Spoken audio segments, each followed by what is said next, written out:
मुंबई के अंधेरी KPSJ media vision के भव्य office में एक्टर फूल सिंह की होम प्रोडक्शन कंपनी उगना एंटरटेनमेंट के बैनर तले समाज को खास मैसेज देने वाली ज्वलंत मुद्दे पर बन रही शॉर्ट फिल्म रोअरिंग टाइगर्स का मुहूर्त देश का पहला समाचार पत्र ब्लिट्स इंडिया के दिग्गज टीम और मीडिया के तमाम पत्रकारों की मौजूदगी में किया गया।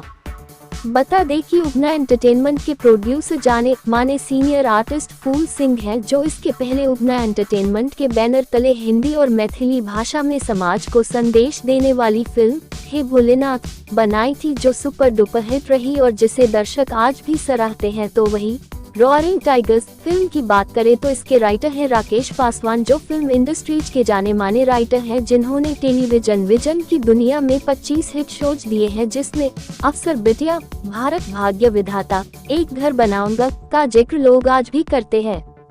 तो वही उगना एंटरटेनमेंट की फिल्म रोअरिंग टाइगर्स के मुहूर्त के मौके पर गेस्ट के तौर पर ब्लिट्स इंडिया अखबार के चेयरमैन और प्रधान संपादक दीपक द्विवेदी, बोर्ड चेयरमैन अनिल वोहरा की खास मौजूदगी रही।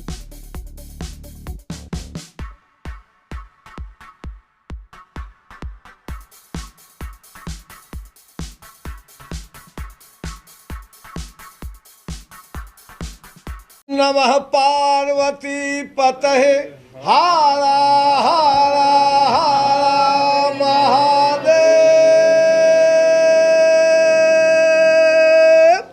शंभो शंभो शंभो। पत्रकार भाइयों इसलिए बोलता हूं कि हम भी आपके बिरादरी के लोग हैं। पत्रकार में भी कार लगता है और कलाकार में भी कार ही लगता है। पीछे जो आप देख रहे हैं उगना एंटरटेनमेंट, इससे बड़ा हमारा इमोशनल रिश्ता है। उगना मतलब भगवान शिव। बाबा विद्यापति के जीवन में भगवान शिव जब उनके यहाँ नौकर के रूप में आए थे तो उनका नाम उगना ही था। और मेरा इससे इमोशनल उगना एंटरटेनमेंट से लगाव इसलिए है कि आज से 19 साल पहले जब मैं मुंबई आया था तो कलाकार लोग कार्ड बनाने सिंटा में और कहीं जाते थे, और मैं जीवन में पहली बार कार्ड बनाने कलाकार का नहीं गया था, कार्ड बनाने प्रोड्यूसर का गया था AMPTT में। और ये उगना एंटरटेनमेंट तब मैंने इसको वहाँ रजिस्टर्ड करवाया था। और उगना एंटरटेनमेंट से ऐसा लगाव था मेरा कि मैंने अपने जीवन में सबसे पहली जो एक फिल्म बनाई उगना रे मोर कते गला, हिंदी में हे भोलेनाथ, जो फिल्म बनाई और फिल्म काफ़ी हमारी भोलेनाथ की कृपा से बड़ी प्रसिद्धि पाई। यहाँ तक कि गुजरात में उस समय हमारे मुख्यमंत्री नरेंद्र भाई मोदी हुआ करते थे, जिन्होंने गुजरात में इसको टैक्स फ्री भी किया। उन्होंने खुद भी फिल्म देखी थी और उस फिल्म को देखने के बाद 1 लाख लोगों के बीच में सूरत में उन्होंने मुझे मिथिला का पाग पहना के सम्मानित भी किया था। और आज वही उगना एंटरटेनमेंट एक कलाकार के रूप में मुझे स्थापित किया था। उस समय आप सभी को पता है कि मैंने जितने भी धारावाहिक किए, जितने भी शोज किए, जितने भी फिल्में की, अभी हमारी हाल में एक फिल्म आई थी शमशेरा, संजय दत्त रणबीर कपूर के साथ। अभी एक और फिल्म आ रही है धर्मा प्रोडक्शन का, रॉकी रानी की प्रेम कहानी, आलिया भट्ट और रणवीर सिंह जया बच्चन के साथ। और फिर से मैं एक शुरुआत किया हूँ। और ये जो शॉर्ट फिल्म, कहने के लिए शॉर्ट फिल्म है, इसकी सारी शूटिंग मैं लखनऊ में कर रहा हूँ। लखनऊ में करने का मात्र मेरा एक मकसद है, वहाँ की संस्कृति, वहाँ का जो रहन सहन है, आज के समय का जो लखनऊ है। अभी मैं लखनऊ गया था तो मैंने देखा कि हर जगह लिखा था कि आप मुस्कुराइए क्योंकि आप लखनऊ में हैं। और हम लोग ठहाका लगाते थे कि हम मुस्कुराएंगे नहीं भाई। जब यहाँ लिखा है कि आप मुस्कुराइए, आप लखनऊ में। हमारे साथ हमारे बगल में राकेश पासवान जी बैठे हैं।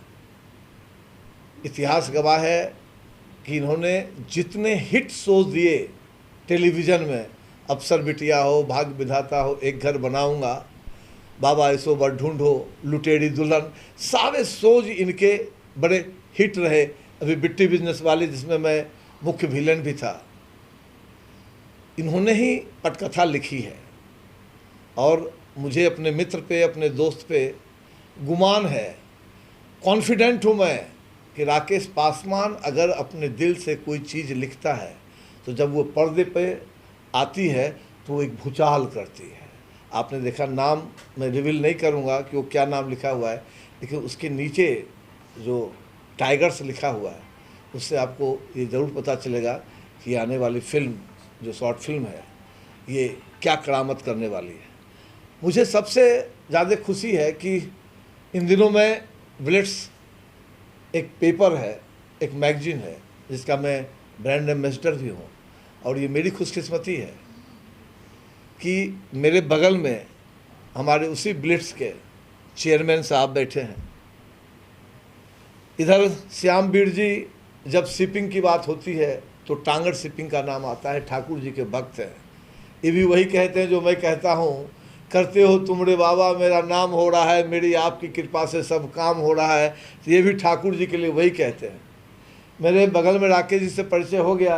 ये बोहड़ा साहब, इनको आप देखिए, जब से इनसे मैं मिला हूँ, पहले मुझे लगता था कि अब मैं बूढ़ा हो रहा हूँ क्या, क्योंकि 60 साल उम्र हो गई थी, लेकिन जैसे ही इनसे मिला मुझे अचानक फील होने लगा कि मैं तो अभी 35 ईयर्स का हूँ। जब हमारे गार्जियन 80-81 साल के उम्र में वो एनर्जी लेके काम करते हैं, आपने देखा कितना सीढ़ी था, फिर भी ये देखिए फर्स्ट क्लास आए। ये इनसे मैं रोज़ सीखता हूँ और मैं बड़ा सौभाग्यशाली हूँ। मैं कहता हूँ भोलेनाथ को कि भोलेनाथ, ऐसे लोगों से आपने मुझे जोड़ा है कि जो मुझे हमेशा एनर्जी देता है। उसके बगल में हमारे डायरेक्टर साहब यश मिश्रा जी हैं, इनके भी एक से कई सारे इंटरनेशनल और नेशनल अवार्ड उन्होंने लिया है। ये मेरा सौभाग्य है कि आज उगना एंटरटेनमेंट, जब मैं उस समय उगना एंटरटेनमेंट के लिए फिल्म का ऐसे ही मुहूर्त किया था, तो किया था ये हरे रामा हरे कृष्णा मंदिर जुहू में, और 3 दिन तक लगातार मैं पूनम ढिल्लो जी के पास गया था कि मेरी बड़ी दिल इच्छा है कि मैं बचपन से ही आपका फिल्म देखता हूँ, मैं भी एक फिल्म बना रहा हूँ, तो आप मेरे मुहूर्त में आइए। वो खुद चल के आई थी, और आज देखिए उन्हीं का, मतलब ईश्वर का ऐसा आशीर्वाद है कि इतने महान हस्तियों के बीच में हमारे एक मित्र संजय सिंह जी हैं, जिनके बारे में बिहार में भी लोग कहता है कि दोनों मेले में बिछड़ गया था दोनों भाई, वैसे ही लगते भी हैं। आप गौर से देखेंगे तो आज हम दोनों का फ़ोटो भी वायरल हो रहा है। साथ में हमारे राव साहब हैं, जो कभी किसी समय में प्रशासनिक पदाधिकारी हुआ करते थे, ब्यूरोक्रेसी में थे। ये अलग बात है, जीवन को और बढ़िया दिशा देने के लिए उन्होंने VRS लिया। हमारे बोरा साहब और तमाम जो लोग, ये मंजू बरोट हो, चाहे नीलम तिवारी हो, चाहे ये पिंकी हो, हमारी देखिए चंडीगढ़ से भी हमारी गेस्ट आए हैं। तो मतलब ये हमारा सौभाग्य है, और इसी सौभाग्य के बीच में आप तमाम पत्रकार बंधु, इसमें जितने भी पत्रकार हैं, मुझे लगता है इसमें सब लोग हमारे साथ 7, 8, 10 साल से काम कर रहे हैं। रितेश पाठक जी ने देखा है कि जब गरीबों की बस्ती की बात होती है तो मैं कैसे पागलों की तरह काम किया। अभी सरलीन चोपड़ा जी ने जो वहाँ अभी हमारे साथ प्रेस कॉन्फ्रेंस में उन्होंने जब ये कहा साजिद खान की बात, तो मुझे आज भी पता है, पत्रकार को भी, बंधु को पता है कि जब वो केस चला था तो मैं साजिद खान का क्या हालत किया था, घर से निकलना बंद कर दिया था। अन्याय के खिलाफ लड़ना, ये हमारा, मुझे ऐसा लगता है ना कि अगर मैं नहीं लड़ पाया झूठ के खिलाफ, अन्याय के खिलाफ, और गरीबों को जब कोई दबाने की बात करता है उसके खिलाफ नहीं लड़ पाता हूँ, तो मेरा ज़मीर मुझे ललकारता है। और लोगों ने देखा है, दिन हो या रात हो, 1.25 लाख लोग रहते थे गणपत पाटिल नगर में, न पानी थी न बिजली थी, और आज के नेता लोगों ने उनको वोटर ID तक बना दिया था। और जब वोट लेने की बात होती थी तो वोट लेते थे, और जैसे ही पानी बिजली की बात होती थी कहते थे तो बस्ती अवैध है। आप सभी लोग गवाह हैं, ये तो बस्ती अवैध है, इसमें तो कुछ हो ही नहीं सकता है। वो लड़ाई लड़ी, और परम पिता परमेश्वर भोलेनाथ की ऐसी कृपा हुई कि आज उस बस्ती में लाइट है, पानी है, बिजली है। जब उस बस्ती के लोग कभी कभी फ़ोन करते हैं कि आजकल आप इधर क्यों नहीं आते हैं, हम के लिए, मैं जिस चीज़ के लिए उस बस्ती में आया था वो काम हो गया, जब कभी मौका लगेगा तो मैं आऊँगा। बहरहाल ये जो शॉर्ट फिल्म है, इसके लिए कहानी की बात जब आएगी तो मैं आपको कहानी नहीं बताऊंगा। कहानी इसलिए नहीं बताऊंगा तो फिर देखने में आपको मज़ा नहीं आएगा।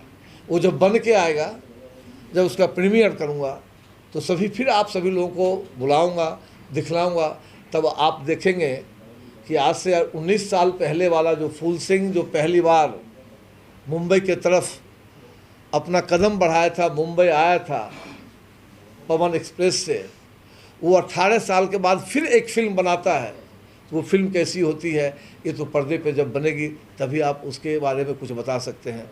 मैं फिर से सबको धन्यवाद देता हूं और मैं चाहता हूं, चूँकि मैं लखनऊ में सारा शूटिंग कर रहा हूं और हमारे साथ ब्लिट्स के चेयरमैन दीपक द्विवेदी जी भी हैं, न इनको मैं बड़ा भाई कहता हूं न छोटा भाई कहता हूं, लेकिन सम्मान इसलिए इनका बहुत ज़्यादा करता हूं।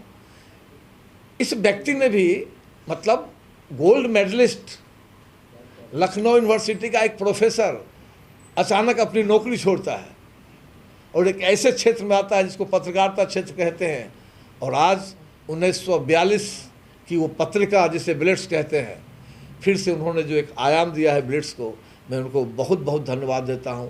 और मैं चाहता हूं एक बार दीपक जी के लिए आप सभी लोग बैठे हुए लोग जोरदार ताली बजा के इनका स्वागत करें। और मैं चाहता हूं दीपक भाई आप हमारी टीम को, हमारी टीम के सब लोग हैं, देखिए उधर हमारा मेकअप दादा है, बहुत मेकअप किया है हमारा वो उधर, उसके बाद हमारी जो कॉस्ट्यूम्स डिज़ाइनर हैं वो हैं, ये आपके भुवनेश्वर वहाँ के हैं, उड़ीसा के कैमरामैन दादा हैं बड़े मतलब, और राजेश जी ने ही इसको लिखा है, राकेश जी ने, तो मैं उसके बारे में बहुत कुछ कह नहीं सकता हूँ। मैं चाहता हूँ कि आप एक महीना हमने बहुत ज़्यादा नहीं किया, मुझे जितना करना चाहिए था, मैंने कहा मैं किसी चीज़ को मिशन के रूप में लेता हूँ। और पाठक जी आपने मेरी लड़ाई को देखा है, बड़े करीब से देखा है, मिश्रा जी भी आए हैं, संतोष मिश्रा जी किधर है, आपने भी देखा है।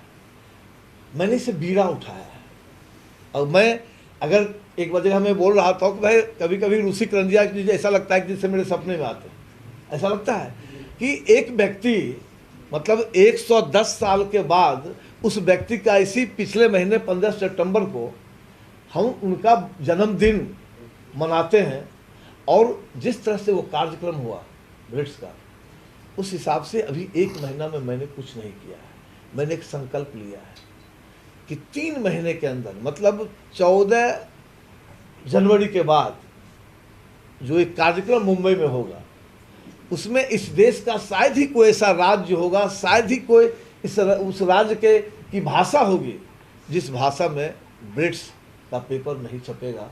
ये मैं मिशन के रूप में लिया हूँ, एक जुनून के रूप में लिया हूँ, फौजी की तरह लिया हूँ। देखिए हमारे साथ हमारे कैप्टन कौन है, आप इनको देखिए, इनका अनुभव, इनकी ऊर्जा, और साथ में ही देखिए ये मंजू बरोट जो आईपीएल का सबसे जो बड़ा खेल जो आईपीएल है आज के क्रिकेट का, उसका पीआर करती है, वो नीलम तिवारी। ये लोग ऐसे लोग जो हम अकेले ही चले थे जान ये मंजिल, मगर लोग यूँ मिलते गए और कारवां बनता गया। वही 3 महीने के बाद जब मुंबई में ब्लिट्स का एक सेमिनार होगा और जब उसमें मैं सफलता पाऊंगा तो मुझे लगा कि शायद मैंने कुछ थोड़ा बहुत किया है। सर एक उमरा एंटरटेनमेंट से रिलेटेड क्वेश्चन लेना चाहूँगा कि तमाम उत्तर भारत समेत तमाम जगहों से लोग आते हैं, उनको बॉलीवुड में मुकाम नहीं मिल पाता, छोटे बजट की मूवी जबकि उनके अंदर टैलेंट होता है और निराश होकर होपलेस होकर चले जाते हैं।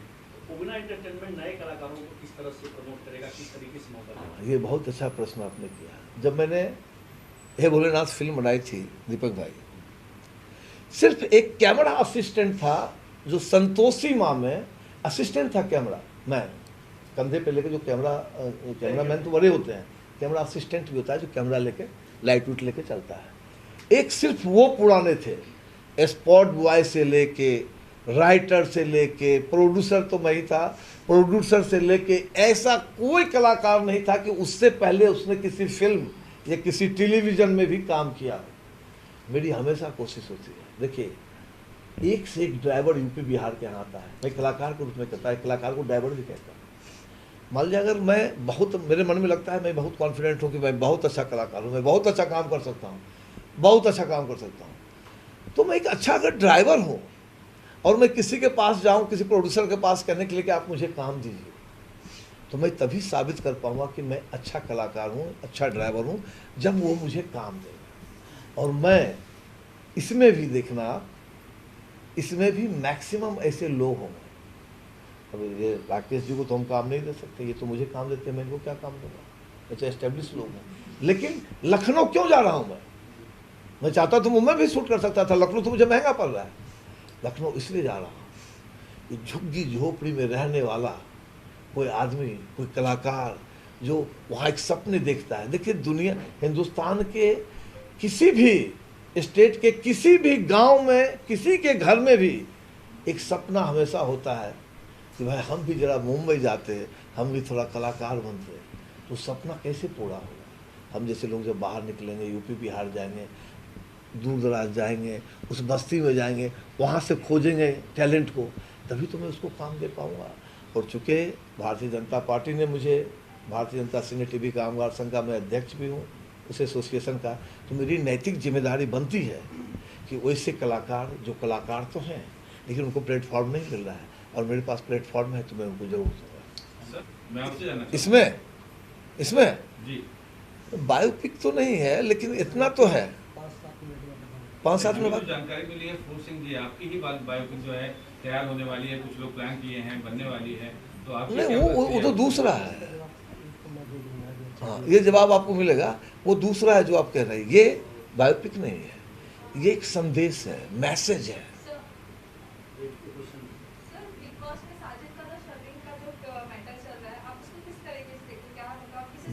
भाई किसको सपोर्ट? साजिद खान को मैं सपोर्ट करूंगा? इस जन्म में तो हो ही नहीं सकता कि मैं उसको सपोर्ट करूंगा।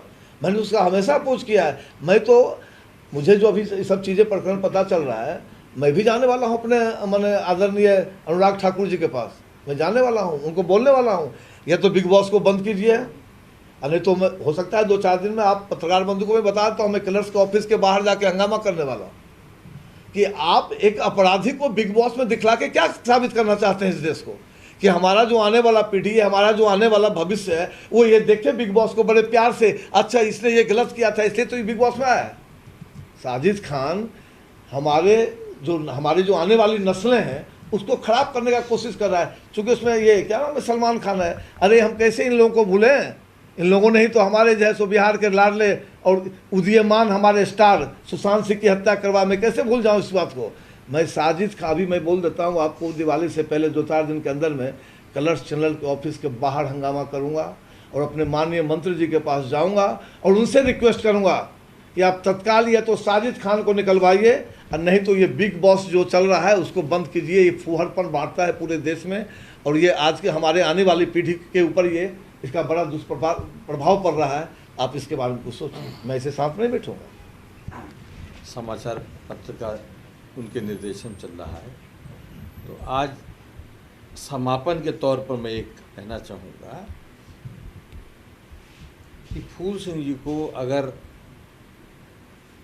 किसी एक्टर को छोटा बड़ा हो सकता है, ख्याति कम ज़्यादा हो सकती है, लेकिन ढूंढ के उनको ब्रिट्स का ब्रांड एम्बेसडर बनाया गया। तो इनके बारे में जब शायद बहुत कम ही लोग जानते हैं, इन्होंने बताया भी कि ये मुजफ्फरपुर से इन्होंने जो अपनी पत्रकारिता की यात्रा शुरू की और आज तक का जो सफ़र पूरा किया उसमें बहुत सारे लोगों संघर्षों में किया। तो इनकी पहचान का जो हमने जो मैसेज रिसीव किया, जिसके आधार पे कि फूल सिंह ये वक्त मुश्किल में मुस्कराते हुए चल देते हैं, ये वक्त मुश्किल में मुस्कराते हुए चल देते हैं, राहे दुश्वार को पाँवों से मसल देते हैं। ये वक्त मुश्किल में मुस्कराते हुए चल देते हैं, राहे दुश्वार को पाँवों से मसल देते हैं और बुज़ दिलों को बदल देता है ज़माना हरदम। मतलब एक कमज़ोर हमज़र्फ लोगों को बुज़ दिलों को बदल देता है ज़माना हरदम। फूल सिंह वो हैं जो ज़माने को बदल देते हैं। नमस्कार सबको। सबसे पहले देखिए, ये मैं सिर्फ फिल्म के बारे में बात करूँगा जी। एक्चुअल में आज मेरे पास कहने को ज़्यादा कुछ नहीं है, क्योंकि ये शॉर्ट फिल्म है, फुल लेंथ फिल्म नहीं है, शॉर्ट फिल्म है। और अभी अगर 6-7 मिनट की फिल्म है, अगर मैं उसके बारे में कुछ भी कहूँगा तो वो रिवील हो जाएगा। आपको थोड़ा उसका पृष्ठभूमि और थोड़ा सा उसके बारे में बता देता हूँ, और आपने एक सवाल किया था इनसे, उसका भी जवाब दे देता हूँ। हम दोबारा मिलेंगे जब ये फिल्म बन जाएगी, नेक्स्ट मंथ में कंप्लीट हो जाएगा। हम नवंबर फर्स्ट वीक में शूट करने जा रहे हैं और जब कंप्लीट हो जाएगा तो हम दोबारा मिलेंगे, उसी बहाने फिर से मिलेंगे, तब मैं डिटेल में आपको बताऊंगा। इतना बता देता हूँ, कहानी तो नहीं बताऊंगा आपको, सिर्फ इतना बता देता हूँ कि ये एक इंटरनेशनल कैरेक्टर का हमने देसीकरण किया है। समझ लीजिए एक इंटरनेशनल कैरेक्टर है और उसको हमने देसी अवतार में हम उतारने जा रहे हैं। और हमने पृष्ठभूमि उत्तर प्रदेश रखी है। उत्तर प्रदेश में लखनऊ है। लखनऊ अपने आप में बहुत ही ख़ास है। वहाँ का आर्किटेक्चर, वहाँ वैसे तो पूरा हिंदुस्तान ही बहुत खूबसूरत है, लेकिन लखनऊ रखने के पीछे कहानी की एक डिमांड है, उसकी जो पृष्ठभूमि है उसकी वजह से हमने लखनऊ चुना है। लेकिन एक बात बता देता हूँ, ये सिर्फ शॉर्ट फिल्म सिर्फ ये एक बार के लिए नहीं है। जैसे वैसे मेरा बैकग्राउंड तो मैं सीरियल्स बनाते आया हूँ, तो जैसे सीरियल्स में धारावाहिक में हर बार अलग अलग कड़ी होती है, तो इसमें भी आपको अलग अलग कड़ी नज़र आएगा। ये जब हम पहला बना लेंगे तो रुकेंगे नहीं। इसमें हाँ, इसके 3 कैरेक्टर्स वही रहेंगे और लेकिन हर बार कहानियाँ चेंज होती रहेंगी, तो अलग अलग कड़ी आएगा आपको दिखाई देगा। जब पहला आप देख लेंगे तो आपको समझ में आएगा कि किस लाइन पे हम लोग बात करें। तो हो सकता है इस बार हमने लखनऊ किया है, अगली बार हम कहीं और करेंगे। कैरेक्टर यही 3 रहेंगे, लेकिन कहानी, कथा और उसकी पृष्ठभूमि चेंज होते रहेंगी। एक ये है। आपका जो सवाल था कि बायोग्राफी नहीं है इनका, क्योंकि 6-7 मिनट की फिल्म में बायोग्राफी नहीं बता सकते आप। हाँ, एक बात ज़रूर है जो आपने उससे मिलता जुलता, एक रियल हीरो की कहानी जरूर मिलेगी इसमें। रियल हीरो तो नहीं है, फिक्शन कहानी है। लेकिन इनका जो जैसे ये सार्वजनिक जीवन में है, जो जिस तरह का ये कार्य करते हैं, उसकी थोड़ी सी झलक आपको उस फिल्म में ज़रूर दिखाई देगी। फिक्शन रूप में ही है, लेकिन वो थोड़ा सा झलक दिखाई देगा। तो मैं बायोग्राफी नहीं बोल रहा हूँ उसको, लेकिन उसकी झलक आपको ज़रूर दिखाई देगा। तो थोड़ा सा इंतज़ार करिए, नवंबर में हम लोग दोबारा मिलेंगे जब फिल्म कंप्लीट हो जाएगी। एक्चुअल में मैं आज सहज नहीं था मिलने के लिए, क्योंकि सहज इसलिए नहीं, ऐसा नहीं कि मिलना नहीं चाहता था, लेकिन मैं कुछ कह नहीं पाऊँगा। मैं जानता था ज़्यादा कुछ कह नहीं पाऊँगा। तो जब हम दोबारा मिलेंगे, हम आपको फिल्म दिखाएंगे, तब बातचीत करने के लिए ज़्यादा कुछ होगा। इनफैक्ट जब फिल्म बन जाएगी तब आपके भी बहुत सारे सवाल होंगे और आप ज़्यादा तब तसल्ली से बात हो पाएगी। राकेश जी, आपसे आपके सवाल की फूल सिंह जैसे शख्सियत के साथ आपने पहले काम किया है, अब इनकी होम प्रोडक्शन कंपनी उगना एंटरटेनमेंट्स के बैनर तले आप काम करेंगे। ऐसे एक सीनियर आर्टिस्ट, सोशल वर्कर के लिए क्या करना चाहिए? ये सोशल वर्कर और सीनियर तो नहीं पता, मेरे मित्र हैं तो सोशल वर्कर और वो तो हैं, वो तो, लेकिन सबसे पहले हम लोग पुराना, हम मतलब काम करते हुए हम लोग मित्र बने। ऐसा नहीं कि हम मित्र थे और फिर हमने काम किया। हम सब एक ही क्षेत्र से आते हैं और यहाँ हम लोग एक, आपको अगर आप लोगों को याद हो, भाग्य विधाता एक सीरियल था, वो बहुत फेमस था। हाँ, तो उसमें वो लिट्टी मामा का कैरेक्टर करते थे, तो वो मेरा ही सीरियल था। तो वहाँ से हम जुड़े और फिर हमारी दोस्ती बहुत गाढ़ी होती गई। और अब तो कुछ लोग हम लोग को 2 बैल कहते हैं, ऐसा भी कहते हैं बहुत सारे लोग। तो दोस्ती है बाकी। बोरा सर, आप क्या आशीर्वाद देना चाहेंगे ग्रेट जी मीडिया परिवार? मैं तो इनको सबकी तरफ से आशीर्वाद देता हूँ, ये फिल्म बड़ी सक्सेसफुल हो। जो इन्होंने कार्य किए हैं, मेरा तो इनसे जो तारुफ है करीब 2 महीने पहले से है।